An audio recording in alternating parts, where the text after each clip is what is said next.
Hi, ನಾನು ನಿಮ್ಮ Shakeel sir ಜ್ಞಾನ ನವೋದಯ ಅಕಾಡೆಮಿಯಿಂದ. ಇಂದಿನ ತರಗತಿಯಲ್ಲಿ ನಾವು ಮೊರಾರ್ಜಿ ದೇಸಾಯಿ ಪ್ರವೇಶ ಪರೀಕ್ಷೆಯಲ್ಲಿ ಬರುವ very important chapter fundamental operations of mathematics ಅಂದರೆ ಗಣಿತದ ಮೂಲ ಕ್ರಿಯೆಗಳು ಅಂತ ಏನು ಪಾಠ ಇದೆ ಇದ್ರ ಬಗ್ಗೆ ನೋಡ್ತಾ ಹೋಗೋಣ. ನಮಗೆ 5ನೇ ತರಗತಿ ಟೆಕ್ಸ್ಟ್ ಬುಕ್ಕಲ್ಲಿ ಇದನ್ನು 4 ಪಾಠ ಮಾಡಿದ್ದಾರೆ. ಅಂದರೆ ಅಡಿಷನ್ ಬೇರೆ, ಸಬ್ಟ್ರಾಕ್ಷನ್ ಬೇರೆ, ಮಲ್ಟಿಪ್ಲಿಕೇಶನ್ ಬೇರೆ, ಡಿವಿಷನ್ ಬೇರೆ ಅಂತ ಮಾಡಿದ್ದಾರೆ. ಮತ್ತು ಡೆಸಿಮಲ್ಸ್ ಬೇರೆ ಮಾಡಿದ್ದಾರೆ. ನಾವೆಲ್ಲ ಚಾಪ್ಟರ್ ಸೇರಿಕೊಂಡು ಒಂದೇ ಪಾಠದಲ್ಲಿ ನೋಡ್ತಾ ಹೋಗೋಣ. ಅದು ಇಂಗ್ಲೀಷಲ್ಲಿ ಹೇಳೋದಾದರೆ ಅಡಿಷನ್ನು, ಸಬ್ಟ್ರಾಕ್ಷನ್ನು, ಮಲ್ಟಿಪ್ಲಿಕೇಷನ್ನು, ಡಿವಿಷನ್ನು, ಡೆಸಿಮಲ್ಸ್ ದಶಮಾಂಶ ಏನಂತೀವಿ ಅದನ್ನು 4 ಪಾಠ ಮಾಡಿದ್ದಾರೆ. ಈ 4 ಪಾಠ ಸೇರಿಕೊಂಡು ನಾವು ಇವತ್ತಿನ ತರಗತಿಯಲ್ಲಿ ನೋಡ್ತಾ ಹೋಗೋಣ. ನಮಗೆ ಎಲ್ಲರಿಗೂ ಕೂಡ ತಿಳಿದಿದೆ addition, subtraction, multiplication, division. Addition, subtraction, multiplication, division 4 ಚಿಹ್ನೆ ಬರೆದಿದ್ದೇನೆ. ಏನಪ್ಪ ಅಡಿಷನ್ ಅಂತ ಅಂದರೆ ಇಲ್ಲಿ ಸಂಕಲನ ಅಂದರೆ ಏನು ಅಂತಂದರೆ ನಾವು ಒಂದಕ್ಕಿಂತ ಹೆಚ್ಚು 2 ಅಥವಾ 3 ಅಥವಾ ಎಷ್ಟೋ ಒಂದು ಸಂಖ್ಯೆಗಳನ್ನ ಒಟ್ಟಿಗೆ ಕೂಡಿ ಉತ್ತರ ಬರಿತೀವಲ್ಲ ಇದಕ್ಕೆ ನಾವು ಅಡಿಷನ್ ಅಂತ ಹೇಳ್ತೀವಿ. ಅದೇ ರೀತಿ ಯಾವುದೋ ಒಂದು ಸಂಖ್ಯೆಯಿಂದ ಒಂದು ಸಂಖ್ಯೆಯನ್ನು ಕಳೆದ್ರೆ ಆಯಿತಾ ಇದಕ್ಕೆ ನಾವು ಸಬ್ಟ್ರಾಕ್ಷನ್, ವ್ಯವಕಲನ ಅಂತ ಹೇಳ್ತೀವಿ. ಅಡಿಷನ್ ಅಂತ ಹೇಗೆ ಗೊತ್ತಾಗುತ್ತೆ ನಮಗೆ? ಯಾವುದೇ ಒಂದು ಸ್ಟೇಟ್ಮೆಂಟ್ ಕ್ವಶನ್ ಇದ್ದರೂ ಕೂಡ ಅದರಲ್ಲಿ ಒಟ್ಟು ಅಂತ ಕೇಳ್ತಾರೆ. ಒಟ್ಟು ಅಂತ ಕೇಳಿದರೆ ನಮಗೆ ಕೂಡಬೇಕು ಅಥವಾ ಗುಣಾಕಾರ ಮಾಡಬೇಕು ಅಂತೇಳಿ, ಅಥವಾ ಹಂಚಲಾಗಿದೆ, ಕಡಿಮೆ ಮಾಡಲಾಗಿದೆ, ಕೊಡಲಾಗಿದೆ, ನೀಡಲಾಗಿದೆ ಅಂದರೆ ಕಳಿಬೇಕು ಅಂತ ಅರ್ಥ. ಹಾಗಾದರೆ ನನ್ನ ಪ್ರಶ್ನೆ ಬಂದಾಗ ಹೇಳ್ತಾ ಹೋಗ್ತೀನಿ. ಆ ಗುಣಾಕಾರ ಅಂತಂದರೆ ಇದು ರಿಪೀಟೆಡ್ ಅಡಿಷನ್, ಪುನರಾವರ್ತಿತ ಸಂಕಲನ. ಯಾಕೆ ಅದನ್ನು ಪುನರಾವರ್ತಿತ ಸಂಕಲನ ಅಂತ ಹೇಳ್ತೀವಿ? ಇವಾಗ ನಾನು ಒಂದು ಪೆನ್ನಿಗೆ 5 ರೂಪಾಯಿ ಇದೆ ಅಂತ ಅಂದ್ಕೊಂಡ್ರೆ ನನಗಂತವು 5 ಪೆನ್ ಬೇಕು. ನಾವೇನು ಮಾಡಬಹುದು ಸರ್? 1ಕ್ಕೆ 5, 2ಕ್ಕೆ 5, 3 ಪೆನ್, 4 ಪೆನ್, 5 ಪೆನ್ ಆಯಿತು. ಆಯಿತಾ? ಇದನ್ನು 5, 10, 15, 20, 25 ಅಂತ ಬರೀಬಹುದು. ಇದು ನಾವು ಸಂಕಲನ, ಅಡಿಷನ್ ಅಂತ ಹೇಳ್ತೀವಿ. ಅದೇ ಇದನ್ನು ನಾವು ಮಲ್ಟಿಪ್ಲಿಕೇಶನ್ ಬರೆಯೋದಾದರೆ ಸರ್ 5 ರೂಪಾಯಿ 1 ಪೆನ್ನಿಗಾದರೆ 5 ಪೆನ್ನಿಗೆ ಎಷ್ಟು? 5 5 25, 5 5 25 ಅಂತ ಹೇಳ್ತೀವಿ. ಓಕೆ, ಇದೇ ರೀತಿ ಡಿವಿಷನ್ನು ಕೂಡ ಅಷ್ಟೇ. ಡಿವಿಷನ್ ಅಂದರೆ ಅದು ರಿಪೀಟೆಡ್ ಸಬ್ಟ್ರಾಕ್ಷನ್, ಪುನರಾವರ್ತಿತ ವ್ಯವಕಲನ. ಯಾಕೆ ವ್ಯವಕಲನ ಮಾಡ್ತೀವಿ ಅಂದರೆ ನಾವು ಇವಾಗ ಸೇಮ್ ಇದೇ ಎಕ್ಸಾಂಪಲ್ ತೊಗೊಳ್ತಾ ಹೋಗೋಣ. ಇದೇ ಎಕ್ಸಾಂಪಲ್ ತೊಗೊಳ್ತಾ ಹೋಗೋಣ. ನಾವು ಒಂದು 5 ಪೆನ್ನುಗಳಿಗೆ ಎಷ್ಟು ಬಂದಿತ್ತು? 25 ಬಂದಿತ್ತು. 5 ಪೆನ್ನುಗಳಿಗೆ 25 ರೂಪಾಯಿ ಆದರೆ 1 ಪೆನ್ನಿಗೆ ಎಷ್ಟು ಅಂತ ಬೇಕು ನನಗೆ. ಆಯಿತಾ? ನಾವೇನು ಮಾಡ್ತೀವಿ ಇವಾಗ 1ಕ್ಕೆ 5 ಪೆನ್ ಅಲ್ಲ, ಒಂದೇ ಪೆನ್ ಕಳೀತಾ ಹೋಗ್ತೀನಿ ನಾನು.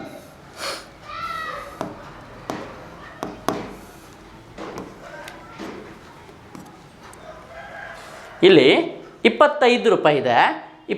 5 ಪೆನ್ನಿಗೆ 25 ರೂಪಾಯಿ ಆದರೆ ನಮಗೆ 1 ಪೆನ್ನಿಗೆ ಎಷ್ಟು ಅಂತ ಪ್ರಶ್ನೆ ಕೇಳಿದ್ರಪ್ಪ. ನಾನೇನು ಮಾಡಬೇಕಿಲ್ಲಿ? ಹಂಚ್ತಾ ಹೋಗ್ಬೇಕಿಲ್ಲಿ. ನಾನೇನು ಮಾಡ್ತೀನಿ? 1 ರೂಪಾಯಿ 1 ರೂಪಾಯಿ 1 ರೂಪಾಯಿ 1 ರೂಪಾಯಿ 1 ಹಂಗೆ ಕಳೀತಾ ಹೋಗ್ತೀನಿ ನಾನು. ಆಯಿತಾ? 5 25 ಆದರೆ 20 ಉಳಿತು, ಮತ್ತೈದು 15 ಉಳಿತು, ಮತ್ತೈದು 10 ಉಳಿತು, ಮತ್ತೈದು 5 ಉಳಿತು, ಮತ್ತೈದು ಕಳೆದೆ 0 ಉಳಿ. ಇಲ್ಲಿ 1 2 3 4 5 ಪೆನ್ ಅಂತ ಆಯಿತು. ಆಯಿತಾ? ಅಂದರೆ ನಾವು ರಿಪೀಟೆಡ್ ಸಬ್ಟ್ರಾಕ್ಷನ್ ಮಾಡ್ತಾ ಇದ್ದೀವಿ. ಇದನ್ನು ನೇರವಾಗಿ 25 ಭಾಗಾಕಾರ 5 ಮಾಡಿದ್ರೆ 5 5 25 ಅಂತ ಬರುತ್ತೆ. ಓಕೆ, ಇದಕ್ಕೇನಂತೀವಿ ಅಂದರೆ ನಾವು ಡಿವಿಷನ್ ಅಂತ ಹೇಳ್ತೀವಿ. ಆಯಿತಾ? 4 ಅರ್ಥ ಆಗಿದೆ ಅಂತ ಅನ್ಕೊತೇನೆ. ಹಾಗಾದರೆ ನೆಕ್ಸ್ಟ್ ನೋಡ್ತಾ ಹೋಗೋಣ ಪ್ರಶ್ನೆಗಳು. ನೋಡಿ, ಇದರಲ್ಲಿ ನಾವೇನು ಮಾಡಿದ್ದೀವಿ ಅಂದರೆ decimal addition, normal addition, decimal subtraction, normal subtraction, decimal division, normal division ಎಲ್ಲವೂ ಕೂಡ ನೋಡ್ತಾ ಹೋಗೋಣ. ಇಲ್ಲಿ ಮೊದಲನೇ ಪ್ರಶ್ನೆ ಏನು ತೊಗೊಂಡಿದ್ದೀನಿ ನಾನು? ಆ್ಯಡ್ ದ ಫಾಲೋಯಿಂಗ್ ನಂಬರ್ಸ್, ಕೆಳಗಿನ ಸಂಖ್ಯೆಗಳನ್ನು ಕೂಡಿಸಿ ಅಂತ ಕೊಟ್ಟಿದ್ದೀನಿ. ಇಲ್ಲಿ ನಾವು ಕೆಳಗಿನ ತರಗತಿಯಲ್ಲಿ ಫಸ್ಟ್ ವೀಡಿಯೋದಲ್ಲಿ ಕಲ್ತಿದ್ವಿ. ನಾವು ಸ್ಥಾನ ಬೆಲೆಯನ್ನು ಕಲ್ತಿದ್ವಿ, ಮುಖ ಬೆಲೆಯನ್ನು ಕಲ್ತಿದ್ವಿ. 1s, 10s, 100, 1000, 10,000 ಈ ಥರ. ಅದೇ ಕನ್ನಡದಲ್ಲಿ ಬಿಡಿ, 10, 100, 1000 ಕಲ್ತಿದ್ವಿ. ಆಯಿತಾ? ಇಲ್ಲಿ ತುಂಬ ಮಕ್ಕಳು ಮಿಸ್ಟೇಕ್ ಮಾಡೋದು. ಫಸ್ಟ್ ಮಿಸ್ಟೇಕ್ ಏನಪ್ಪ ಅಂತಂದರೆ ಈ ಲೆಫ್ಟ್ ಸೈಡಿಂದ ಬರೀತಾರೆ. ಯಾವಾಗಲೂ ಕೂಡ ನಾವು ಕೂಡೋದಾಗಲಿ ಕಳೆಯೋದಾಗಲಿ ನಾರ್ಮಲ್ ಹೋಲ್ ನಂಬರ್ಸ್ ಕೊಟ್ಟಾಗ ಊಟ ಮಾಡೋ ಕೈ ಕಡೆಯಿಂದ ಬರ್ಕೋಬೇಕು, ಈ ಕಡೆಯಿಂದ ಬರ್ಕೋಬೇಕಪ್ಪ. ಇಲ್ಲಿ 5024 ಇದೆ, ಫಸ್ಟ್ 4 ಬರಿತೀನಿ ನಾನು. ಈ ಥರ ಈ ಕಡೆಯಿಂದನೇ ಬರೀತಾ ಹೋಗೋಣ, ಆಯಿತಾ. 4 ಓಕೆ, 2 0 5. ಎರಡನೇ ಸಂಖ್ಯೆ 43. ನೋಡಿ ಇಲ್ಲಿ 3 4. ಇದನ್ನು ಏನಾದರೂ ನೀವು ಈ ಕಡೆಯಿಂದ ಬರ್ಕೊಂಡ್ರೆ ಫುಲ್ ತಪ್ಪಾಗುತ್ತೆ. ಯಾವಾಗಲೂ ಕೂಡ ಊಟ ಮಾಡೋಕೆ ಈ ಕಡೆಯಿಂದ ಬರಿಬೇಕಂದ್ರೆ ಬಿಡಿ ಸ್ಥಾನದಿಂದ ಬರೀತಾ ಬರಬೇಕು ಅಂತ ಅರ್ಥ. ಇಲ್ಲಿ ಬಿಡಿ ಸ್ಥಾನದಿಂದ ಬರಿತಾ ಬರಬೇಕು. ಮತ್ತು ಕೂಡಬೇಕಾದ್ರೆ ಕಳಿಬೇಕಾದ್ರೆ ಸ್ವಲ್ಪ ನಂಬರ್ಸ್ ಬಿಡಿ ಫ್ರೀಯಾಗಿ ಬರ್ಕೊಳ್ರಿ. ಏನಾಗುತ್ತಿಲ್ಲ, ನಾನು 5024 ಬರ್ಕೊತೀನಿ, ಇಲ್ಲಿ 43 ಬರ್ಕೊತೀನಿ, ಹಿಂಗೆ ಬರೀಬೇಕಾದ್ರೆ ನಿಮಗೆ ಲೈನ್ ಮಿಸ್ಟೇಕ್ ಆದರೆ ಉತ್ತರನೂ ಮಿಸ್ಟೇಕ್ ಆಗುತ್ತೆ. ನಮ್ಮ ದುರಾದೃಷ್ಟಕ್ಕೆ ಅದೇನಾದರೂ ಆಪ್ಷನ್ಸಲ್ಲಿ ಬಂದುಬಿಟ್ಟಿದ್ರೆ ನಿಮಗೆ ಕೂಡಕ್ಕೆ ಬಂದರೂ ಕೂಡ ನಾವು ಆನ್ಸರ್ ತಪ್ಪು ಮಾಡೋ ಸಾಧ್ಯತೆಗಳು ಇರ್ತವೆ. ಹಾಗಾಗಿ ನಾವು ಫ್ರೀಯಾಗಿ ಬಿಡಿಯಾಗಿ ಬರ್ಕೋಬೇಕು. ನೆಕ್ಸ್ಟಲ್ಲಿ 8907 ಅಂದರೆ 7 0 9 8. ಇವಾಗ ಕೂಡೋ ಲೆಕ್ಕ ಎಲ್ಲರೂ ಕಲ್ತಿದ್ದೀರಾ, ಆದರೂ ಕೂಡ ರಿವಿಷನ್ ಮಾಡ್ತಾ ಹೋಗೋಣ. ಫಸ್ಟ್ ಏನು ಮಾಡ್ಬೇಕು ಸರ್, ಮತ್ತೆ ಊಟ ಮಾಡೋ ಕೈ ಕಡೆಯಿಂದನೇ ಬರೀತಾ ಬರಬೇಕು. ಆ್ಯಡ್ ಮಾಡಬೇಕು. ಇಲ್ಲಿ 4 ಇದೆ, 1 2 3 4. ಇಲ್ಲಿ 3 ಇದೆ, 1 2 3. ಇಲ್ಲಿ 1 2 3 4 5 6 7. ಕೆಲವರು ಡೈರೆಕ್ಟಾಗಿ ಆ್ಯಡ್ ಮಾಡ್ತೀವಿ, ಅಷ್ಟು ಕೆಪಾಸಿಟಿ ಇದೆ ಸರ್. ನಾನು 7 + 3 10 10 + 4 14 ಈಸಿಯಾಗಿ ಮಾಡ್ತೀನಿ ಸರ್. ಬಂದಿಲ್ಲ ಅಂದರೆ ಏನು ಮಾಡಬೇಕು, ಬರ್ದೇ ಇರೋವು 4 ಗೆರೆ ಹಾಕ್ಕೋಬೇಕು, 3 ಗೆರೆ ಹಾಕ್ಕೋಬೇಕು, 7 ಗೆರೆ ಹಾಕ್ಕೋಬೇಕು. ಹೀಗೆ 1 2 3 4 5 6 7 8 9 10 11 12 13 14 ಅಂತ ಹೀಗೆ ಬರೀಬೇಕು. ಅಥವಾ ದೊಡ್ಡ ಸಂಖ್ಯೆ ಮೈಂಡಲ್ಲಿ ಇಟ್ಕೋಬೇಕು. 7 ತಲೆಯಲ್ಲಿ, ಆಮೇಲೆ 3, 7 ಆದಮೇಲೆ 8 9 10 10 ಆಯಿತಾ, ಮತ್ತು 4 11 12 13 14 ಈ ಥರ ಆದರೂ ಮಾಡ್ಕೋಬೋದು. ಅರ್ಥ ಆಗ್ತಿದೆಯಾ? ಆಯಿತು ಸರ್. ಇಲ್ಲಿ 14 ಉತ್ತರ ಬಂತು ನನಗೆ. 14 2 ಅಂಕಿಯಲ್ಲಿ ಬಂದೈತಿ, ಹೌದಲ್ವಾ? ಇಲ್ಲಿ 2 ಅಂಕಿಗಳ ಸಂಖ್ಯೆ ಬಂದರೆ, 1 ಅಂಕಿ ಬಂದರೆ ನೇರವಾಗಿ ಬರ್ಕೋಬೇಕು. 2 ಅಂಕಿ ಬಂದರೆ ಏನು ಮಾಡಬೇಕು, ಮತ್ತೆ ಊಟ ಮಾಡೋಕೆ. ನೋಡಿ, ಗಣಿತದಲ್ಲಿ ಮ್ಯಾಕ್ಸಿಮಮ್ ನಾವು ನಾರ್ಮಲ್ ಮ್ಯಾಥಮೆಟಿಕ್ಸ್ ರೈಟ್ ಸೈಡಿಂದನೇ ಮಾಡ್ತೀವಿ, ವೇದಿಕ್ ಲೆಫ್ಟ್ ಸೈಡಿಂದ ಮಾಡ್ತೀವಿ. ಇವಾಗ ರೈಟ್ ಸೈಡಿಂದ ಬರೀಬೇಕು. ಫಸ್ಟ್ ಇರೋ ಅಂಕಿ ಯಾವುದು, 4 ಬರ್ದು. ಈ ಪಕ್ಕದಲ್ಲಿ ಇದೆಯಲ್ಲ ಅದು ದಶಕ, ಅದನ್ನು ಕ್ಯಾರಿ ಹಾಗೆ ಹೇಳ್ಬೇಕು, ಅದನ್ನು ಪಕ್ಕದವ್ರಿಗೆ ಕೊಡಬೇಕು ಅದನ್ನು, ಆಯಿತಾ. ಇಲ್ಲಿ ಪಕ್ಕದ ಮನೆಗೆ ಕೊಟ್ಟೆ 1. 2 + 4 6, 6 + 1 7. ಇಲ್ಲಿ ಎರಡು ಅಂಕಿ ಡಿಜಿಟ್ ಬಂದಿಲ್ಲ, ಅಂದರೆ 2 ಅಂಕಿಯ ಸಂಖ್ಯೆ ಬಂದಿಲ್ಲ, ಹಾಗಾಗಿ 7 ಹಾಗೆ ಇಟ್ಕೊಂಡೆ. ಇಲ್ಲಿ 9 + 0 9, 8 + 5. ನೋಡಪ್ಪ ಸರ್, ಇಲ್ಲಿ 8 + 5 ನಮಗೆ ಈ 7 + 3 ಅವೆಲ್ಲ ಗೊತ್ತಾಗುತ್ತೆ. 8 + 5 ಅಂದರೆ 8 + 5 ತುಂಬ ಕಷ್ಟ ಅಂತ ಅನಿಸುತ್ತೆ. ಯಾವಾಗಲೂ ಕೂಡ ಸ್ಪ್ಲಿಟ್ ಮಾಡೋದು ಕಲೀರಿ.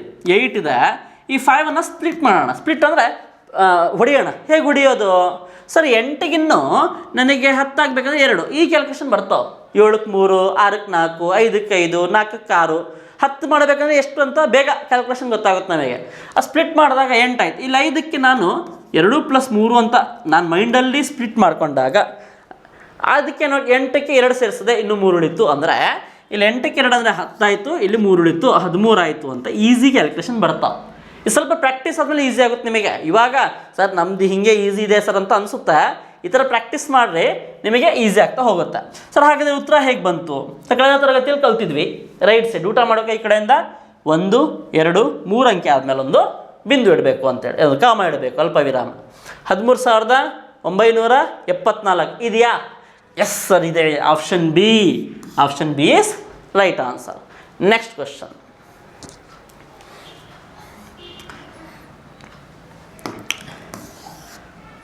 ನೆಕ್ಸ್ಟ್ ಕ್ವಶನ್ ನೋಡಿ. Find the number to be added to 1502 to get 2456. ನಮ್ಮ ಮುರಾರ್ಜಿಯಲ್ಲಿ ನಿಮ್ಮ ಫಂಡಮೆಂಟಲ್ ಆಪರೇಷನಲ್ಲಿ ಪ್ರಶ್ನೆ ಕಷ್ಟ ಮಾಡಬೇಕು ಅಂದರೆ ಇಷ್ಟು ಮಾಡ್ತಾರೆ ಅಷ್ಟೇ. ಮತ್ತು ನವೋದಯ ಲೆವೆಲಲ್ಲಿ ಮಾಡಲ್ಲ. ಕಷ್ಟ ಮಾಡಬೇಕಪ್ಪ ಇವನಿಗೆ ಸ್ವಲ್ಪ ಕನ್ಫ್ಯೂಷನ್ ಮಾಡಬೇಕು ಅಂದರೆ ಈ ಲೆವೆಲ್ ಕೊಡ್ತಾರೆ. ನೋಡಿ, ಕನ್ನಡದಲ್ಲಿ ಪ್ರಶ್ನೆ ನೋಡೋಣ. 1502ಕ್ಕೆ ಪ್ರಶ್ನೆ ಅರ್ಥ ಮಾಡಿಕೊಂಡ್ರೆ ಅರ್ಧ ಆನ್ಸರ್ ಬಂದಂಗೆ ನಿಮಗೆ. ಓನ್ಲಿ ಒಂದು 10% ಕ್ಯಾಲ್ಕುಲೇಷನ್ ಅಷ್ಟೇ ಉಳಿತು. 1502ಕ್ಕೆ ಎಷ್ಟನ್ನು ಸೇರಿಸಿದರೆ 2456 ಆಗುತ್ತದೆ? ನಾನು ಒಂದು ಸಿಂಪಲ್ ಪ್ರಶ್ನೆ ಹೇಳ್ಬಿಡ್ತೀನಿ. ಇವಾಗ ಎಷ್ಟು ನೋಡಿ, ಇಲ್ಲಿ 5ಕ್ಕೆ ಎಷ್ಟನ್ನು ಸೇರಿಸಿದರೆ 8 ಆಗುತ್ತೆ ಅಂತ ನನ್ನ ಪ್ರಶ್ನೆ ಈ ಪ್ರಶ್ನೆ ಅರ್ಥ ಆದರೆ ಆ ಪ್ರಶ್ನೆ ಈಸಿಯಾಗಿ ಅರ್ಥ ಆಗುತ್ತೆ. ನೋಡಿ ಇಲ್ಲಿ 1502ಕ್ಕೆ ಎಷ್ಟನ್ನು ಸೇರಿಸಿದರೆ 2454 ಆಗುತ್ತೆ ಅಂತ ಪ್ರಶ್ನೆ ಕೊಟ್ಟಿದ್ದಾರೆ. ಅದನ್ನು ನಾನು ಒಂದು ಸಿಂಪಲ್ ನಂಬರ್ ತೊಗೊಂಡಿದ್ದೀನಿ ನಿಮಗೆ ಅರ್ಥ ಆಗಲಿ ಬೇಗ ಅಂತ. 5 ಅನ್ನೋ ಸಂಖ್ಯೆಗೆ ಎಷ್ಟನ್ನು ಸೇರಿಸಿದ್ರೆ 8 ಆಗುತ್ತೆ. ಎಸ್, ವೆರಿ ಗುಡ್ ಸರ್, 3 ಸೇರಿಸ್ಬೇಕು ಸರ್, ಆನ್ಸರ್ ಬಂತು. ಏನು ಮಾಡಿದ್ವಿ ಸರ್ ಇಲ್ಲಿ ಸರ್ ಈಸಿ ಇತ್ತು ನೋಡಿ ಹೇಳಿದ್ವಿ. ಆದರೆ ಮ್ಯಾಥಮೆಟಿಕಲಿ ಏನು ಮಾಡ್ತೀವಿ ನಾವು ಅಂತ ಅಂದರೆ, ಈ ಸಂಖ್ಯೆ ನನಗೆ ಗೊತ್ತಿಲ್ಲ ಎಕ್ಸ್ ಅಂತ ಅಂದ್ಕೊತೀನಿ, ಎಕ್ಸ್ ಇಲ್ಲೇ ಇಟ್ಕೊತೀನಿ, 8 ಇಲ್ಲೇ ಇರುತ್ತೆ. ಈ ಸಂಖ್ಯೆ ಈ ಕಡೆ ಕಳಿಸ್ತೀನಿ, ಇಲ್ಲೇನು ಇಲ್ಲ ಅಂದರೆ ಪ್ಲಸ್ ಇರುತ್ತೆ, ಅದಲ್ಲಿ ಹೋದಾಗ ಮೈನಸ್ ಆಗುತ್ತೆ. 8ರಲ್ಲಿ 3 ಕಳೆದ್ರೆ 8ರಲ್ಲಿ 5 ಕಳೆದ್ರೆ 3 ಬರುತ್ತೆ. ಓಕೆ, ಇದೇ ಕ್ಯಾಲ್ಕುಲೇಷನಲ್ಲಿ ಮಾಡಬೇಕಂದ್ರೆ ಈ 8 ಅನ್ನೋ ಸಂಖ್ಯೆ ಈ ಸಂಖ್ಯೆಯಿಂದ ಈ ಸಂಖ್ಯೆನ ಕಳಿಬೇಕು ಅಂತ ಗೊತ್ತಾಗಬೇಕು ನಮಗೆ. ಅರ್ಥ ಆಯ್ತಾ? ಅಷ್ಟು ಗೊತ್ತಾದರೆ ಈ ಪ್ರಶ್ನೆ ಈಸಿಯಾಗಿ ಬರುತ್ತೆ.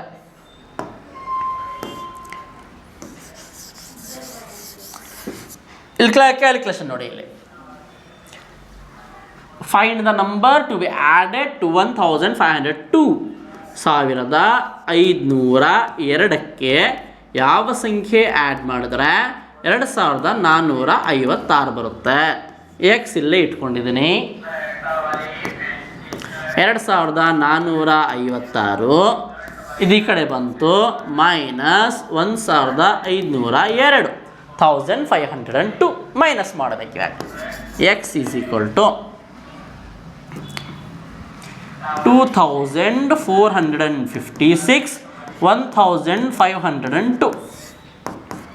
ಇವಾಗ ಅಡಿಷನ್ ಹೇಳಿದೆ ನಿಮಗೆ, ಅದೇ ರೀತಿ ಇಲ್ಲೂ ಕೂಡ ಸಬ್ಟ್ರಾಕ್ಷನ್ ಇದೆ. ಓಕೆ, ಅದು ಏನು ಮಾಡಬೇಕು ಅಂತಂದರೆ, ಸಬ್ಟ್ರಾಕ್ಷನ್ ಏನು ಮಾಡಬೇಕು, ಅದು ರೈಟ್ ಸೈಡಿಂದನೇ ಮಾಡಬೇಕು.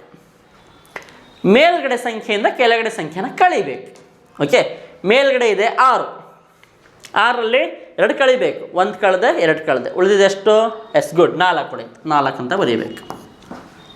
ಓಕೆ, 5ರಲ್ಲಿ 0, 5 ರೂಪಾಯಿ ಇದೆ, ಅಂಗಡಿಗೆ ಹೋದೆ, ವಾವ್ ಜಿಲೇಬಿ ಎಷ್ಟು ಚಂದ ಇದೆ ಅಂತ ನೋಡಿದೆ, ತಿಂದಿಲ್ಲ, ತಗೊಂಡಿಲ್ಲ, ವಾಪಸ್ ಬಂದೆ. ಖರ್ಚಾಯ್ತಾ ಅಮೌಂಟು? ಇಲ್ಲ. ಇಲ್ಲಿ 5 ರೂಪಾಯಿ ಇತ್ತು, 0 ರೂಪಾಯಿ ಖರ್ಚು ಮಾಡಿದೆ, ಖರ್ಚಾಗಿಲ್ಲ ಅಮೌಂಟು, ಅಷ್ಟೇ ಉಳೀತು 5. 4ರಲ್ಲಿ 5 ಕಳಿಬೇಕು. ಸರ್ 4 ರೂಪಾಯಿ ಇದೆ, ಹೋದೆ ಕುರ್ಕುರೆ ನೋಡಿದೆ, ತುಂಬ ಇಷ್ಟ ಆಯಿತು, ತಗೋಬೇಕು, ಏನು ಮಾಡಬೇಕು ಇವಾಗ? ಪಕ್ಕದಲ್ಲಿ ಫ್ರೆಂಡ್ ಇದ್ದಾನೆ, ಫ್ರೆಂಡ್ ಕೊಡಪ್ಪ ಮರೆಯ ನನಗೆ ವಾಪಸ್ ಕೊಡ್ತೀನಿ ಅಂತೇಳಿ ಇವನ ಹತ್ರ ಇಸ್ಕೋಬೇಕು. ಇಸ್ಕೊಂಡಾಗ ಏನಾಗುತ್ತೆ, ಹಿಂದ್ಗಡೆ ಅವನಿಗೆ 1 ಕಡಿಮೆ ಆಗುತ್ತೆ. ಆಯಿತಾ? ಇಲ್ಲಿ 10 ಜಾಸ್ತಿ ಆಗುತ್ತೆ. 10 ಅವ್ನು ಕೊಟ್ಟ, ಇಲ್ಲಿ 4 ರೂಪಾಯಿ ಅವನ ಹತ್ರ ಆಲ್ರೆಡಿ ಇತ್ತು. ಬಿಡಪ್ಪ ಕೊಟ್ಟರೆ ಅಷ್ಟೇ, ನೀನು 1 ರೂಪಾಯಿ 2 ರೂಪಾಯಿ ಇಸ್ಕೋಬೇಡ, ಇಸ್ಕೊಂಡ್ರೆ ನನಗೆ ನೆನಪಿರಲ್ಲ, ಮತ್ತು ವಾಪಸ್ ಇಸ್ಕೊಳಕ್ಕಾಗಲ್ಲ. ಕೊಟ್ಟರೆ 10 ರೂಪಾಯಿ ಕೊಡ್ತೀನಿ, ಇಲ್ಲ ಅಂದರೆ ಕೊಡಲ್ಲ, ಪಕ್ಕದವ್ನು ಹೇಳೋದು. ಹಾಗಾಗಿ ಯಾವಾಗಲೂ ಕೂಡ ನಾವು ದಶಕ ತೊಗೊಂಡಾಗ 10 ರೂಪಾಯಿ ಜಾಸ್ತಿ ಆಗ್ತವೆ. ಇಲ್ಲಿ 10 ತಗೊಂಡೆ, 4 ಇತ್ತು, 14 ಆಯಿತು. ಈ 14ರಲ್ಲಿ 5 ಕಳೀರಿ, 14ರಲ್ಲಿ 5 ಹೋದರೆ 9 ಆಯ್ತು. ಇಲ್ಲಿ 1ರಲ್ಲಿ 1 ಹೋದರೆ 0. ಹಾಗಾದರೆ ಉತ್ತರ ಏನು ಬಂತು ನಮಗೆ? 954. ಆಯಿತಾ? ಆಪ್ಷನ್ ಇದೆಯಾ? ಎಸ್ ಸರ್, ಆಪ್ಷನ್ ಇದೆ. ಆಪ್ಷನ್ ಯಾವುದು? D. Option d is right answer. Clear ಆಯಿತಾ? Next question. ಇದು ಅದೇ ಥರ ಸ್ಟೇಟ್ಮೆಂಟ್. ಏನು ಸ್ಟೇಟ್ಮೆಂಟ್ ಮಾಡಿದ್ದಾರೆ ಇಲ್ಲಿ? ಇಫ್ 78 ಈಸ್ ಸಬ್ಟ್ರಾಕ್ಟೆಡ್, ಅಲ್ಲಿ ಕೂಡಿದ್ವಿ, ಅಲ್ಲಿ ಕೂಡಬೇಕು ಅಂದರೆ ನಾವು ಕಳೆದಿದ್ವಿ, ಇಲ್ಲಿ ಕಳಿಬೇಕು ಅಂದ್ರೆ ನಾವು ಕೂಡಬೇಕಷ್ಟೇ. ಅದು ಹೇಗೆ ತೋರಿಸ್ತೀನಿ ನೋಡಿ. A subtracted to a number we get 156. Find the number. ಒಂದು ಸಂಖ್ಯೆಯಲ್ಲಿ 78 ಕಳೆದಾಗ, ಯಾವ ಸಂಖ್ಯೆ ಗೊತ್ತಿಲ್ಲ, ಒಂದು ಸಂಖ್ಯೆ ಗೊತ್ತಿಲ್ಲ, ಆ ಸಂಖ್ಯೆಯಲ್ಲಿ 78 ಕಳೀತಾ ಇದ್ದೀನಿ. ಕಳೆದಾಗ ನನಗೆ 156 ಪಡೆಯುವುದಾದರೆ, ಇನ್ನೊಂದು ಕಾಮನ್ ಸೆನ್ಸ್ ಒಂದು ಇರಬೇಕು ನಿಮಗೆ. ಇಲ್ಲಿ 78 ಕಳೀತಾ ಇದ್ದಾರೆ, 156ಕ್ಕಿಂತ ಜಾಸ್ತಿ ಬರ್ಬೇಕು ತಾನೇ, ಅದು ಸುಮ್ಮನೆ ಸಿಂಪಲ್ ಅದು. ಇಲ್ಲಿ 156 ಬರ್ತಾ ಇದೆ, ಅದರಲ್ಲೂ ಕಳೆದ್ರೆ ಎಷ್ಟು ಬರ್ತಾ ಇದೆ ಅಂದರೆ, ಈ ಸಂಖ್ಯೆ ದೊಡ್ಡದಾಗಿದೆ, ದೊಡ್ಡ ಸಂಖ್ಯೆಯಿಂದ 78 ಕಳೆದಿದ್ದೀವಿ, ಈ ಸಂಖ್ಯೆ ಬರ್ತಾ ಇದೆ ಅಂದರೆ ಇದಕ್ಕಿಂತ ಇದು 78 ಜಾಸ್ತಿ ಇದೆ ಅಂತ. 78 ಬರಲ್ಲ. ಆಯಿತಾ? ಇಲ್ಲಿ ನೋಡಿ, ಒಂದು ಆಪ್ಷನ್ ಹೋಗ್ಬಿಡುತ್ತೆ ನಮಗೆ ಬೈ ಆಪ್ಷನ್ ಮಾಡೋದಾದ್ರೆ.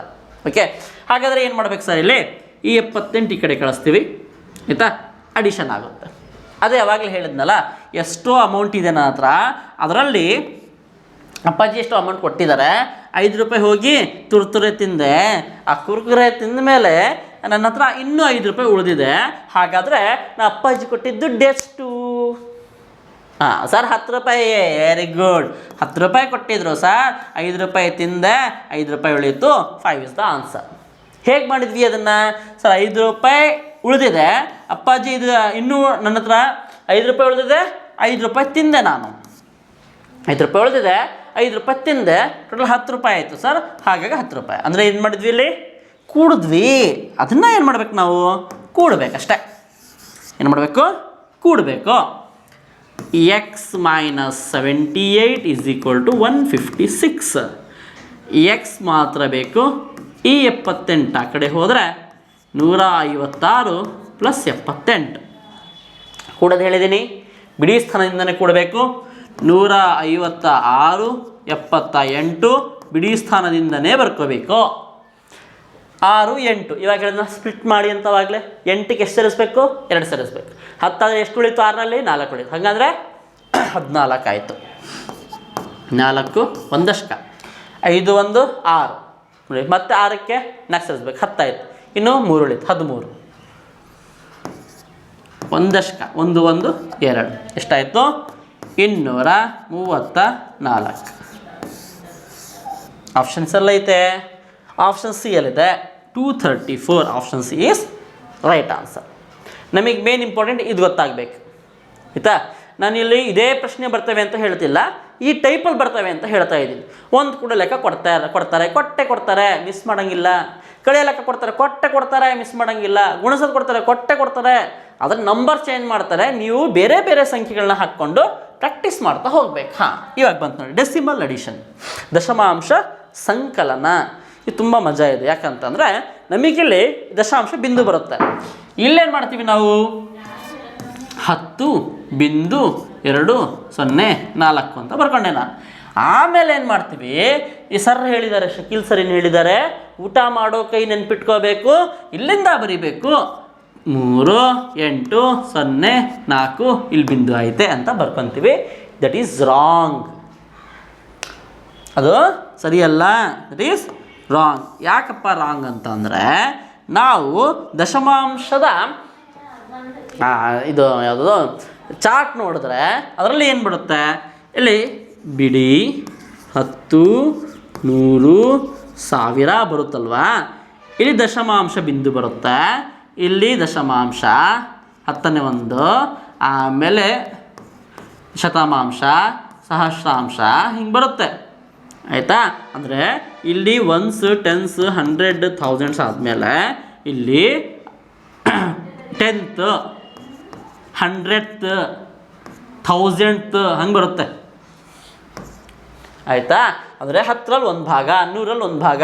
ಅಂದರೆ ನಮಗಿಲ್ಲಿ ಬಿಡಿ ಸ್ಥಾನದ ಕೆಳಗೆ ಬಿಡಿ ಸ್ಥಾನ ಬರ್ಕೋಬೇಕು ಅಂತ ಆವಾಗಲೇ ಹೇಳಿದೆ ನಾನು. ಹಾಗಾದರೆ ಬಿಡಿ ಸ್ಥಾನ ಎಲ್ಲಿಂದ ಪ್ರಾರಂಭ ಆಗುತ್ತೆ ಸರ್?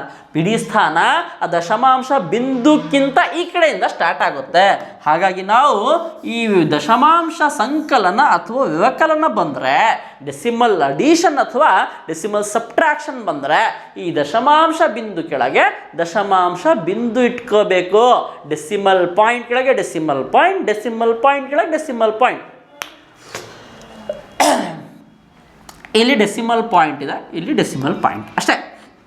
ಈ ಕಡೆ ಎಷ್ಟಾದರೂ ಬರಲಿ ಸರ್, ಈ ಕಡೆ ಎಷ್ಟಾದರೂ ಬರಲಿ ಸರ್. ನೋಡಿ ದಾಟ್ ಹೋಯ್ತಾ? ಆ ಕಡೆ ಖಾಲಿ ಆಯ್ತಾ?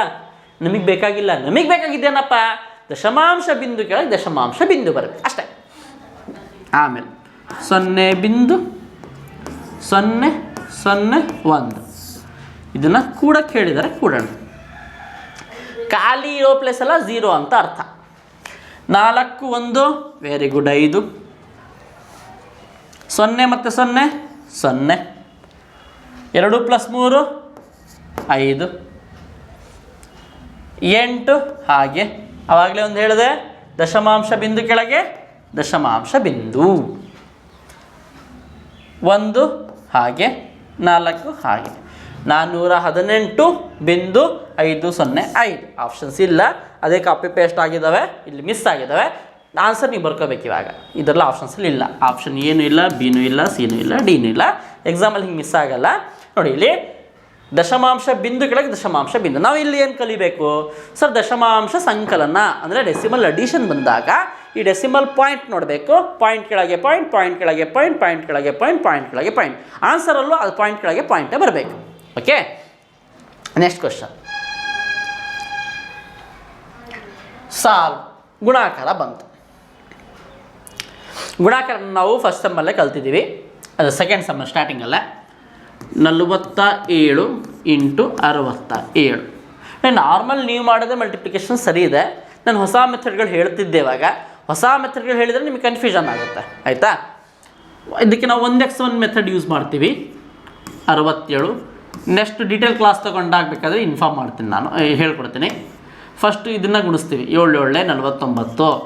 ಆಮೇಲೆ ಇದೆರಡು ಗುಡಿಸ್ತೀವಿ, ಅಡಿಷನ್ ಮಾಡ್ಕೊಂಡು ಮತ್ತೆ 6 4 24 ಅಂತ ಬರಿತೀವಿ, ಆಯಿತಾ? ಮತ್ತು ಹೊಸ ಮೆಥಡ್ಗಳನ್ನ ಇವಾಗಲೇ ಕಲಿಯೋಕೆ ಹೋಗ್ಬೇಡಿ, ಸಮಯ ಕಡಿಮೆ ಇದೆ. ಹಳೆ ಮೆಥಡ್ ನಿಮಗೆ ಬರೋ ಮೆಥಡೇ ಮಾಡ್ತಾ ಹೋಗೋಣ. ನೀವು ಮಲ್ಟಿಪ್ಲಿಕೇಷನಲ್ಲಿ, ಅಡಿಷನ್, ಸಬ್ಟ್ರಾಕ್ಷನಲ್ಲಿ ನಾವು ರೈಟ್ ಸೈಡಿಂದ ಫಸ್ಟ್ ಡಿಜಿಟ್ ಬಂದ ತಕ್ಷಣ ಫಸ್ಟ್ ಡಿಜಿಟಲ್ಲೇ ಡಿಸೈಡ್ ಮಾಡ್ತಾ ಹೋಗ್ತೀವಿ. ಹೇಗೆ ಸರ್ ಅಂದರೆ 7 7 49, 4 ದಶಕ. ಲಾಸ್ಟಲ್ಲಿ 9 ಐತಾ? ಇಲ್ಲ. ಲಾಸ್ಟಲ್ಲಿ 9 ಐತಾ? ಇಲ್ಲ. ಲಾಸ್ಟಲ್ಲಿ 9 ಐತಾ? ಇಲ್ಲ. ಇದರಲ್ಲೂ ಇಲ್ಲ, ಆಪ್ಷನ್ಸ್ ಇದರಲ್ಲೂ ಬಂದಿಲ್ಲ. ನಾನು ಎಡಿಟ್ ಮಾಡಿದ್ದು ಬಿಟ್ಟು ಬೇರೆದ ಇದನ್ನು. ಜಸ್ಟ್ ನಮಗೆ ಸಿಂಗಲ್ ಡಿಜಿಟ್ ಬಂದರೆ ಅದೇ ಡಿಜಿಟನ್ನು ನಾವು ತೊಗೊಂಡು ಮಾಡ್ತಾ ಹೋಗ್ತೀವಿ. 7 7 49, 7 4 28, 28 4 32, ಆಯಿತಾ? 32. ಇನ್ನೂ ಡಿಜಿಟ್ ಇದ್ದರೆ ನಾವು ಬರಿತಾ ಇದ್ವಿ, ಕ್ಯಾರಿ ಕೊಡ್ತಿದ್ವಿ. ಇಲ್ಲಿ ಎಂಡ್ ಆಗಿದೆ, ಹಾಗಾಗಿ ಇಲ್ಲಿಗೆ ಫಿನಿಶ್. ನೆಕ್ಸ್ಟ್ ಇಲ್ಲಿ ಒಂದು ಲೈನ್ ಮುಗೀತು, ಸೆಕೆಂಡ್ ಲೈನ್ ಮಾಡಬೇಕು, ಆಯಿತಾ?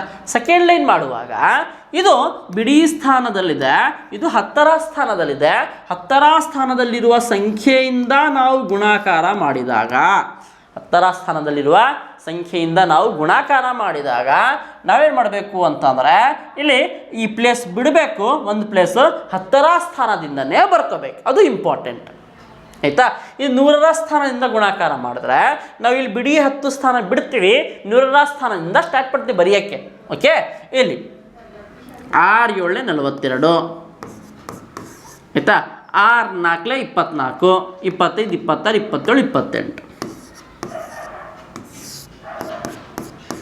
9 4 8 8 3 ಸಾರಿ 8 3 11,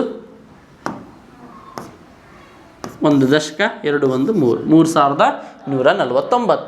ಆಪ್ಷನ್ಸಲ್ಲಿ ಏನಾದರೂ ಇಲ್ಲಿ 9 ಇರ್ತಿದ್ರೆ, ಆಯಿತಾ, ಒಂದು ಅಂಕೆ ಮಾಡಿದ ತಕ್ಷಣ ನಾವು ಆನ್ಸರ್ ಹಾಕ್ಬೋದಾಗಿತ್ತು, ಆಯಿತಾ? ಮತ್ತು 2 3 9 9 ಇದ್ದರೆ ಮಾಡಬೇಕು ಮತ್ತು ಸೆಕೆಂಡ್ ಡಿಜಿಟ್.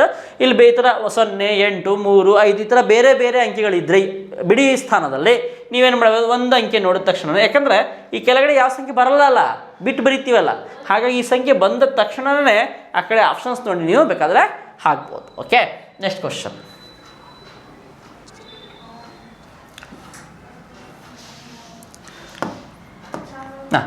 ಇಲ್ಲೂ ಗುಣಾಕಾರ ಇದೆ, ಆಯಿತಾ?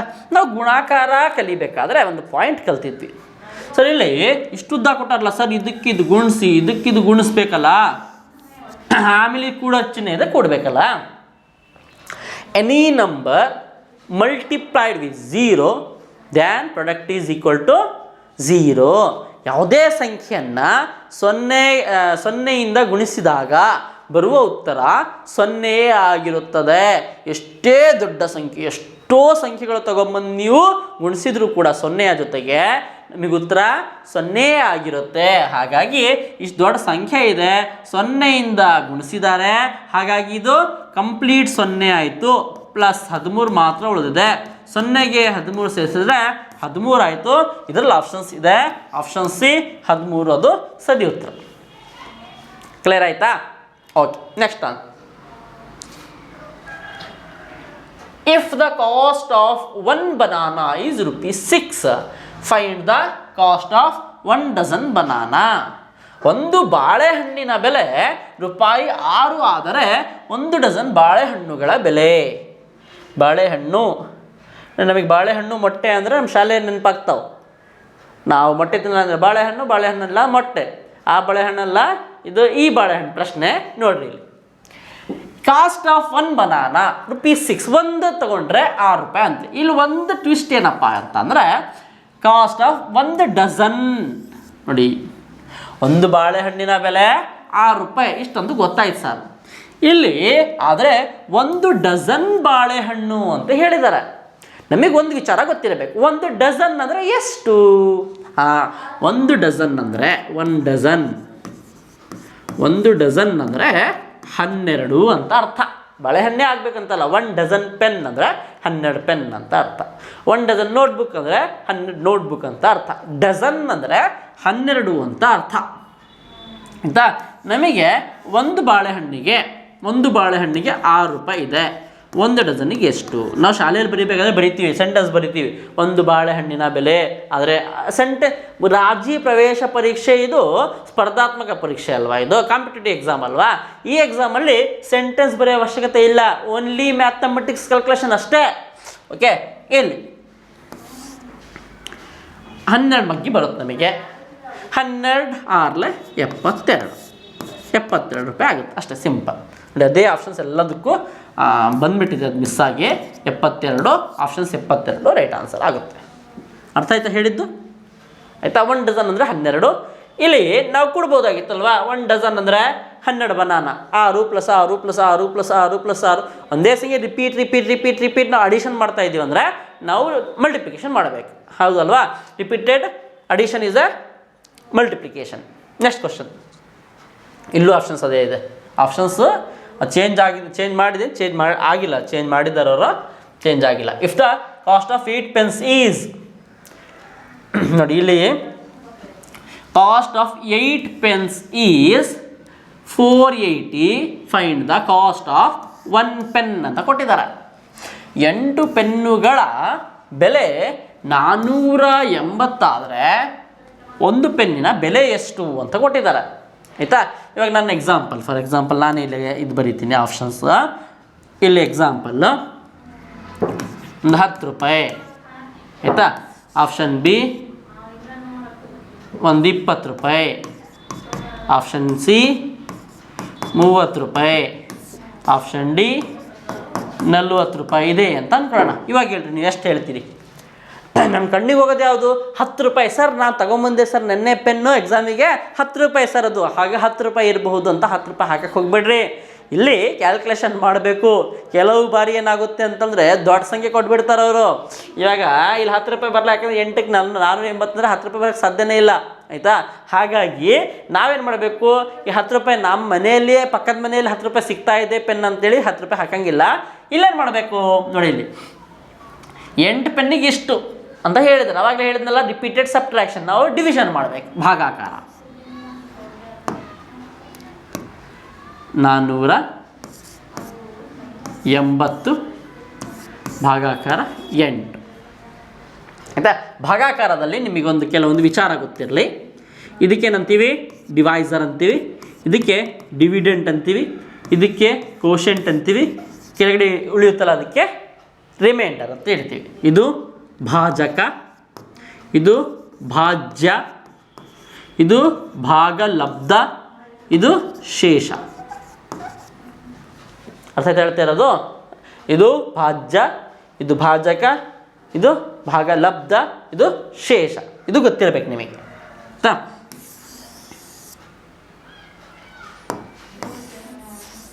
ಹಾಗಾದರೆ ಭಾಗ ಮಾಡ್ತಾ ಹೋಗೋಣ. 8 ಬಗ್ಗೆ ಬರಬೇಕು ಫಸ್ಟ್. 8 6 48 ನೋಡಿ, ಇಲ್ಲಿಗೆ ಫಿನಿಶ್ ಆಗಿಬಿಡ್ತದೆ. ಯಾವಾಗಲೂ ಭಾಗಾಕಾರ ಮಾಡಬೇಕಾದ್ರೆ 1 ಅಂಕಿಯಿಂದ ಪ್ರಾರಂಭ ಮಾಡಬೇಕು. ಸರ್ 1 ಅಂಕೆ 8ಕ್ಕಿಂತ ಕಡಿಮೆ ಇದೆ, ನಾವು ಅಷ್ಟೇ ಇದೆ ಅಥವಾ ಅದಕ್ಕಿಂತ ಜಾಸ್ತಿ ಇದೆ ಅಂತಂದರೆ ನಾವೇನು ಮಾಡ್ತೀವಿ? ಇಲ್ಲಿ ನಾವು ಅದನ್ನು ಒಂದೇ ಅಂಕೆಗೆ ಭಾಗ ಮಾಡ್ತೀವಿ ಆಯಿತಾ. ಇಲ್ಲ ಕಡಿಮೆ ಇದೆ ಅಂದರೆ ನಾವು 0ಇಂದ ಭಾಗ ಮಾಡ್ತಾ ಹೋಗಬೇಕು. ಇಲ್ಲಿ ಕಡಿಮೆ ಇದೆ, ಫಸ್ಟಿಗೆ 0 ಏನೋ ಅವಶ್ಯಕತೆ ಇಲ್ಲ, ಹಾಗಾಗಿ ನಾನು ಏನು ಮಾಡಿದೆ, ಡೈರೆಕ್ಟಾಗಿ ಭಾಗ ಮಾಡಿದೆ. 8 6 48 ಅಂತೇಳಿ. ಸರ್ ಹಾಗಾದರೆ ಮುಗೀತಲ್ಲ, 0 ಇದೆ, ಬರೆಯೋ ಅವಶ್ಯಕತೆ ಇಲ್ಲಲ್ಲ. ಯಾವುದೇ ಒಂದು ಸಂಖ್ಯೆಯನ್ನು ನೀವು ಕೆಳಗಡೆ ಇಳಿಸ್ತಾ ಇದ್ದೀರಾ ಅಂತ ಅಂದರೆ ಅದು ಭಾಗ ಮಾಡಲೇಬೇಕು. ಸರ್ ಭಾಗ ಮಾಡೋಕ್ಕೆ 0 ಐತಲ್ಲ ಸರ್, 0 ಇದ್ದರೂ ಕೂಡ ಈ 0ಇಂದ ಭಾಗ ಮಾಡಲೇಬೇಕು. ಆಯಿತಾ? ಹಾಗಾದರೆ ನಮಗೆ ಆನ್ಸರ್ ಎಷ್ಟು ಬಂತು? 60 ಬಂತು. ಹಾಕಿಕ್ಕಿಂತಲೂ ಜಾಸ್ತಿ ಬಂತು. Answer is 60. ಒಂದು ಪೆನ್ನಿಗೆ ಎಷ್ಟು ರೂಪಾಯಿ? 60 ರೂಪಾಯಿ. ಅರ್ಥ ಆಯ್ತಾ ಅಂತ ನೋಡಿ. ಇಲ್ಲಿ ಇನ್ನೊಂದು ಭಾಗಕಾರ ತೋರಿಸ್ತೀನಿ. ಇಲ್ಲಿ ಭಾಗಕಾರ ಮಾಡುವಾಗ ಇಲ್ಲಿ 4 ಇದೆ, ಇಲ್ಲಿ 2 ಐತೆ, ಇಲ್ಲಿ 6 ಇದೆ, ಇಲ್ಲಿ 0 ಇದೆ ಅಂತ ಅನ್ಕೊತೀನಿ, ನಿಮಗೆ ಅರ್ಥ ಆಗಲಿ ಅಂತ 2ರಿಂದ ಭಾಗ ಮಾಡ್ತಾ ಇದ್ದೀನಿ ನಾನು ಅಂತ. ಭಾಗ ಮಾಡುವಾಗ ಇಲ್ಲಿ ಒಂದು ಸಂಖ್ಯೆ 2ಕ್ಕಿಂತ ಜಾಸ್ತಿ ಇದೆ ಅಲ್ವಾ? ಅಥವಾ ಇನ್ನೂ ಚೆನ್ನಾಗಿ ಅಂದರೆ ಇನ್ನೂ ದೊಡ್ಡ ಸಂಖ್ಯೆ ತಗೊಳ್ಳೋಣ, ಸ್ವಲ್ಪ 4 ತಗೊಳ್ಳೋಣ. ಇಲ್ಲಿ ಕನ್ಫ್ಯೂಷನ್ ಸ್ಟಾರ್ಟ್ ಆಗುತ್ತೆ. ನಾನು ಹೇಳಿದೆ ಆ ಭಾಜಕ ಅಂದರೆ ಡಿವೈಸರ್ ಅಷ್ಟೇ ಇದೆ ಅಥವಾ ಅದಕ್ಕಿಂತ ಜಾಸ್ತಿ ಇದೆ ಅಂತಂದ್ರೆ ಮಾತ್ರ ಭಾಗ ಮಾಡಬೇಕು. 4 1 4, ಇಲ್ಲಿದ್ದು ಮುಗೀತು. ನೆಕ್ಸ್ಟ್ ಇಳಿಸ್ಕೊಂಡೆ, ಆಯಿತಾ? ಇವಾಗ ಕಡಿಮೆ ಇದೆ, ಏನು ಮಾಡಬೇಕು ಸರ್? ಇನ್ನೊಂದು ಇಳಿಸ್ಕೊಬಿಡ್ರಿ ಸರ್. ಇಳಿಸ್ಕೋಬೋದು, ಆದರೆ ನಾವು ಯಾವುದೇ ಒಂದು ಸಂಖ್ಯೆ ಇಳಿಸ್ಕೊಂಡಿದ್ದೀವಿ ಅಂದರೆ ಸುಮ್ಮನೆ ಬಿಡೋಂಗಿಲ್ಲ, ಅದನ್ನು ಭಾಗ ಮಾಡಲೇಬೇಕು. ಅಂದರೆ ಇಲ್ಲಿ ಭಾಗ ಆಗಲ್ಲ ಅಂದರೆ 0ಯಿಂದ ಆದರೂ ಭಾಗ ಮಾಡಲೇಬೇಕು. ನಂತರದಲ್ಲಿ ನೀವು ಬೇಕಾದರೆ ಪಕ್ಕದಲ್ಲಿ ಇಳಿಸ್ಕೊಡ್ರಿ, ಆಯಿತಾ? 6 4 6 24, 2 ಉಳಿಯಿತು, ಮತ್ತೆ 0 ಇಳಿಸ್ಕೊಂಡೆ, 4 5 20. ಕ್ಲಿಯರ್? ಇಲ್ಲಿ ಇಷ್ಟು ಬರುತ್ತೆ ಉತ್ತರ. ಗೊತ್ತಾಯ್ತಾ? ಈ ಪ್ರಶ್ನೆ ಅಲ್ಲ ಅದು, ನಿಮಗೆ ಈ ಕಾನ್ಸೆಪ್ಟ್ 0 ಕಾನ್ಸೆಪ್ಟ್ ಗೊತ್ತಾಗಲಿ ಅಂತೇಳಿ ನಾನು ಹೇಳಿದೆ ಅಷ್ಟೇ. ನೆಕ್ಸ್ಟ್ ಕ್ವಶನ್, ಸಾಲ್ವ್ ಅಂತ ಇದೆ, ಪರಿಹರಿಸಿ ಅಂತ ಇದೆ. ಡೆಸಿಮಲ್ ಡಿವಿಷನ್ ಕೊಟ್ಟಿದ್ದಾರೆ. ಓಕೆ, ಡೆಸಿಮಲ್ ಮಲ್ಟಿಪ್ಲಿಕೇಶನ್ ಒಂದು ಹಾಕಬೇಕಾಗಿತ್ತು, ಇದಾದ್ಮೇಲೆ ಹಾಕ್ತೀನಿ. ಇಲ್ಲಿ 45 ಭಾಗಾಕಾರ 0.3. ನೀವೇನು ಮಾಡಬೇಕು ಸರ್? ಅಂಶದಲ್ಲಿ ಅಂದರೆ ಈ ಭಾಜಕ ಬೇಕಾದರೆ ಬಿಂದು ಇರಲಿ, ನಮಗೆ ಸಂಬಂಧಪಟ್ಟಿದ್ದಲ್ಲ ಅದು, ಆಯಿತಾ? ಆದರೆ ಈ ಕೆಳಗಡೆ ಇದೆಯಲ್ಲ, ಈ ಕೆಳಗಡೆ ಬಿಂದು ಇರಬಾರ್ದು, ಅದನ್ನು ರಿಮೂವ್ ಮಾಡಬೇಕು. ಹೇಗೆ ರಿಮೂವ್ ಮಾಡ್ತೀರಾ ಸರ್? ಇಲ್ಲ ಮುಂದೆ ಹೋದರೆ ಇಲ್ಲಿ ಏನಿಲ್ಲ ಅಂದರೆ ಬಿಂದು ಮುಂದೆ 0 ಇರುತ್ತೆ, ಇದು ಕೂಡ ಮುಂದೆ ಹೋಗುತ್ತೆ. ಅಂದರೆ ಇಲ್ಲಿ ಮುಂದೆ 450 ಆಗುತ್ತೆ, ಕೆಳಗಡೆ 3 ಆಗುತ್ತೆ. ಇವಾಗ ಭಾಗಾಕಾರ ಈಸಿಯಾಗಿ ಮಾಡ್ತಾ ಹೋಗ್ಬೋದು. 450/3. ಮೇಲ್ಗಡೆ ಬಿಂದು ಬಂದರೂ ತೊಂದರೆ ಇಲ್ಲ. ಇಲ್ಲಿ ಭಾಗ ಮಾಡುವಾಗ ಇಲ್ಲಿ 4.5 ಇದೆ ಅಂದರೆ ಇಲ್ಲಿ ಭಾಗ ಮಾಡುವಾಗ ಯಾವಾಗ ಇಲ್ಲಿ ಇಳಿಸ್ಕೋಬೇಕಾದ್ರೆ ಬಿಂದು ಬರುತ್ತೆ, ಆವಾಗ ಬಿಂದು ಇಟ್ಟರೆ ಮುಗೀತು. ತೋರಿಸ್ತೇನೆ. 3 1 3, 4ರಲ್ಲಿ 3 ಹೋದರೆ 1 ಉಳಿಯಿತು, ಆಯಿತಾ? 5, 3 5 15, 0 0 ಇಳಿಸ್ಕೊಂಡೆ. ಬಿಡಂಗಿದೆಯಾ? ಬಿಡಂಗಿಲ್ಲ. 0ಯಿಂದ ಭಾಗ ಮಾಡಲೇಬೇಕು. ಅಂದರೆ ನಮಗೆ ಉತ್ತರ 150 ಆಗುತ್ತೆ, ಆಯಿತಾ? ಸರ್ ಮಲ್ಟಿಪ್ಲಿಕೇಶನ್ ಹೇಳಿದ್ರಲ್ಲ ಸರ್, ಮಲ್ಟಿಪ್ಲಿಕೇಶನ್ ಹೇಗೆ ಮಾಡಬೇಕು ಅಂತ. ಮಲ್ಟಿಪ್ಲಿಕೇಶನ್ ಮಾಡುವಾಗ ಅದೇ ಥರ ಸೇಮ್. ಇಲ್ಲಿ ಯಾವುದೊಂದು ಸಂಖ್ಯೆ ಇದೆ, ನೆಕ್ಸ್ಟ್ ಕ್ವಶನ್ ನೋಡೋಣ. ಮಲ್ಟಿಪ್ಲಿಕೇಶನ್ ಇರಬಹುದು, ಡಿವಿಷನಿಂದ ಇದೆ. ಇಲ್ಲಿ ಮಲ್ಟಿಪ್ಲಿಕೇಶನ್ ಮಾಡುವಾಗ ಏನು ಮಾಡಬೇಕು? ಮಲ್ಟಿಪ್ಲಿಕೇಶನಿಗೆ ಇವಾಗ 3.2 ಇಂಟು 1.1 ಇದೆ ಅಂತ ಅಂದ್ಕೊಳ್ಳೋಣ. ಅಥವಾ ಇಲ್ಲಿ ಇನ್ನು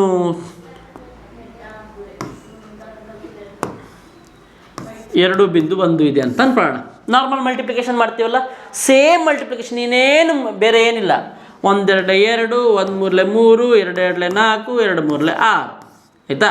1 2 2, 1 3 3, 2 2 4, 2 3 6.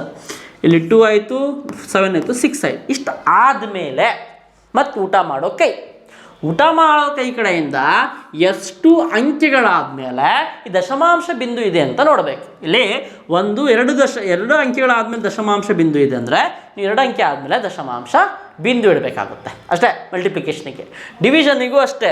ಡೆಸಿಮಲ್ ಪಾಯಿಂಟ್ ಬಂದರೆ, ಆಯಿತಾ?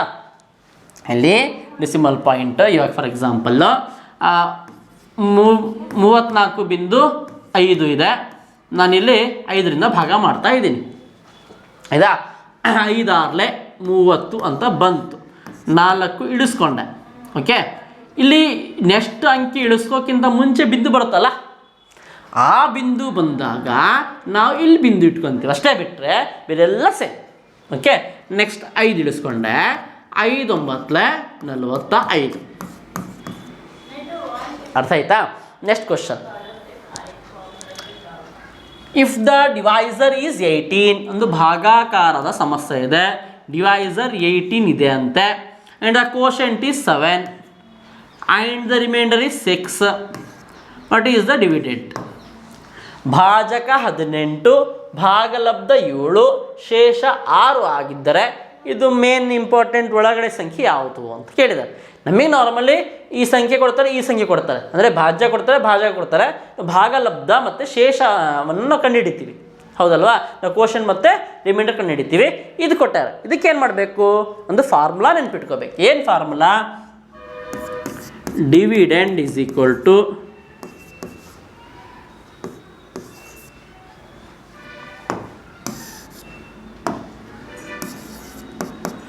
ಡಿವೈಸರ್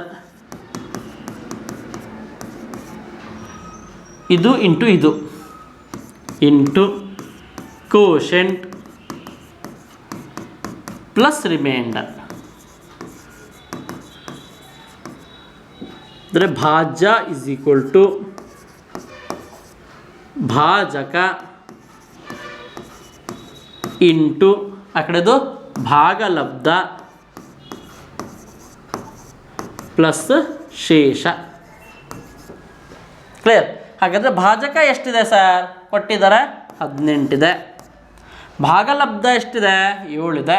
ಶೇಷ ಎಷ್ಟಿದೆ? 6 ಇದೆ. ಫಸ್ಟ್ ಇದನ್ನು ಗುಡಿಸ್ಬೇಕು, ಆಮೇಲೆ ಅದನ್ನು ಕೂಡಬೇಕು. 8 7 56, 7 7 7 5 12 ಆಯಿತಾ? ಪ್ಲಸ್ 6 126 6 ಸ್ಪ್ಲಿಟ್ ಮಾಡ್ಬೇಕಂತ ಹೇಳಿದ್ನಲ್ಲ, 6ಕ್ಕೆ 4 ಸೇರಿಸಿದ್ರೆ 30 ಆಗುತ್ತೆ, 2 ಉಳಿಯಿತು 132 ಆಯಿತಾ? ಅಲ್ಲಿ ಆಪ್ಷನ್ಸ್ ಇಲ್ಲ, ಎಲ್ಲದಕ್ಕೂ ಸೇಮ್ ಕಾಪಿ ಪೇಸ್ಟ್ ಆಗಿ ಸೇವ್ ಆಗಿಲ್ಲ ಅಂತ ಅನ್ಸುತ್ತದು. 132. ಓಕೆ, ಇದುವರೆಗೂ ಕೂಡ ಫಂಡಮೆಂಟಲ್ ಆಪರೇಷನ್ಸಲ್ಲಿ ಅಂದರೆ ಕೂಡೋದು, ಕಳಿಯೋದು, ಗುಣಿಸೋದು, ಬಾಗಿಸೋದು ಏನೆಲ್ಲ ಇಂಪಾರ್ಟೆಂಟ್ ಕ್ವಶನ್ಸ್ ಬರ್ತವೆ ಅಂತೇಳಿ ನಾನು ಪ್ರಾಕ್ಟೀಸ್ ಮಾಡಿಸ್ತಾ ಹೋಗಿದ್ದೀನಿ. ಇನ್ನು ಕೆಲವೊಂದು ಮೆಥಡ್ಗಳು ಸ್ವಲ್ಪ ರೇರ್ಲಿ ಆಸ್ ಕ್ವಶನ್ಸ್ ಎಲ್ಲ ಇದೆ. ಇದು ಸ್ವಲ್ಪ ಒಂದು ಸಲ ರಿವಿಷನ್ ಆದಮೇಲೆ ಈ 30 ಡೇಸ್ ಒಳಗೆ ನಿಮಗೆ ಮಾಡಲ್ ಕ್ವಶನ್ ಪೇಪರ್ಸ್ ತೊಗೊಂಡು ಪ್ರೀವಿಯಸ್ ಇಯರ್ ಕ್ವಶನ್ ಪೇಪರ್ಸಲ್ಲಿ ಯಾವುದೆಲ್ಲ ಕ್ವಶನ್ಸ್ ಬಂದಿದ್ದಾವೆ, ಎಕ್ಸಾಮಲ್ಲಿ ಯಾವುದು ಬಂದೇ ಬರುತ್ತೆ, ಆ ಪ್ರಶ್ನೆಗಳನ್ನ ಪ್ರಾಕ್ಟೀಸ್ ಮಾಡಿಸ್ತಾ ಹೋಗ್ತೀವಿ. ಇವತ್ತಿನ ತರಗತಿ ನಿಮಗೆ ಅರ್ಥ ಆಗಿದೆ ಅಂತಂದರೆ ಎಲ್ಲರೂ ಕೂಡ ಒಂದು ಲೈಕ್ ಮಾಡಬೇಕು, ಯೂಟ್ಯೂಬ್ ಚಾನಲ್ ಸಬ್ಸ್ಕ್ರೈಬ್ ಮಾಡ್ಕೋಬೇಕು, ನಿಮ್ಮ ಫ್ರೆಂಡ್ಸಿಗೆಲ್ಲ ಶೇರ್ ಮಾಡಬೇಕು. ನಿಮ್ಮ PDF ನೋಟ್ಸ್ ಬೇಕು ಅಂತಂದರೆ ಈ ನಂಬರ್ಸ್ ಇದ್ದಾವೆ, ನಂಬರ್ಗಳಿಗೆ ನೀವು ಕಾಂಟ್ಯಾಕ್ಟ್ ಮಾಡ್ಕೋಬೇಕು. 9611050826 ಅಥವಾ 6363488403ಗೆ ನೀವು ಮೆಸೇಜ್ ಹಾಕಿದ್ರೆ ನಿಮ್ಮ ಹೆಸರು, ನಿಮ್ಮ ಡಿಸ್ಟಿಕ್ ಹೆಸರು ಹಾಕಿದರೆ ನಿಮಗೊಂದು ವಾಟ್ಸಪ್ ಗ್ರೂಪಿಗೆ ಜಾಯಿನ್ ಮಾಡಲಾಗುತ್ತೆ. ದಿನ ನಿಮಗೆ ಏನು ಕ್ಲಾಸಸ್ ಇದೆ ಅದಕ್ಕೆ PDF ಕೂಡ ಕಳಿಸಲಾಗುತ್ತೆ. ಇದರ ಕ್ಲಾಸ್ ಕೇಳಿದ್ದೀರಾ, ಎಲ್ಲರೂ ಕೂಡ ಪ್ರಾಕ್ಟೀಸ್ ಮಾಡಿರಿ. ಡೌಟ್ ಬಂದರೆ ಕಮೆಂಟ್ ಬಾಕ್ಸಲ್ಲಿ ಕಮೆಂಟ್ ಮಾಡಿ. ನೆಕ್ಸ್ಟ್ ಕ್ಲಾಸಲ್ಲಿ ಆದಷ್ಟು ಬೇಗ ಸಿಗ್ತೀನಿ. Till then thank you, bye bye.